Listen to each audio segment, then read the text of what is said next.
Improv is what you do with the information that is coming in to all of your senses at this moment in this room. The question is, can improv be taught, or can that kind of sensitivity and responsiveness to the information that's coming in at this room, at this time, in this environment, be taught? Yes, it can be taught, definitely. It's not teaching in the sense that, okay, here's a list of 10 pieces of information for you to memorize. It's released rather than taught. It's a capacity that each of us has, and it's a matter of giving permission. It's a matter of holding the space so that a group of people can realize the ability that they already have to release information that they already have and to interact with each other in ways that are really interesting and of that moment. So it could be music, but it could be other things. It could be music, it could be conversation, it could be movement, it could be dance, it could be theater, it could be film, it could be painting, it could be economic policy, it could be business, it could be medicine. Okay, when I was writing Free Play, I was visiting for a few days. I had a dear friend who is dead now, Michael Stuhlbarg, who is a pulmonologist in San Francisco. And he was a very scientific, what we used to call left-brained kind of person who was very logical and so forth.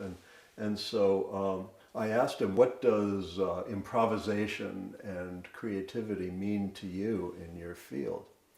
And without hesitation, he said, it means relating to the patient who is right in front of you, not relating to a textbook case or a generalization or a diagnosis, but relating to the person who's right there. Okay, so presence. Improvisation means presence. It doesn't mean acting wild or crazy or doing random things or, just anything. It doesn't mean just anything. Okay, because what's happening in this room, the sounds that are coming in the window, the sounds that your partners are making, the gestures that your partners are making, the conversation that you are having is not random. It's intensely and immensely structured. So improvisation means presence and responsiveness to what's really there. So it's very, very close to the scientific method. Improvisation is about data. It's about actual happenings and information, not about having ideas or fantasies or imaginings of what might be interesting to do. I mean, those are important to have too, but a sculptor who has a fanciful idea for a three-dimensional shape that sounds really interesting, but that three-dimensional shape is top-heavy and sticks out this way, and as soon as you build it, it falls over. Okay, that's not going to work. Okay, so it's experimental science. Improvising is doing, testing, seeing how things work out, correcting yourself as you go along, changing as you go along. Okay, I play the violin, and that's an analog instrument, so you have fingers sliding up and down a string with no frets.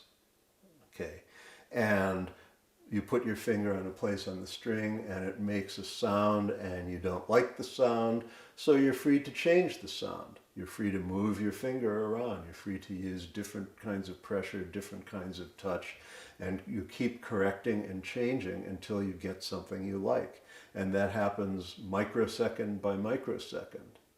Okay, we really do the same thing when we're driving. You've got the steering wheel there and it's just always going right to left to right to left because you're always a little bit off course, just as your blood temperature in your body is always wiggling around up and down around a certain normal value, but it's never at that value, and you're driving around and you're always correcting.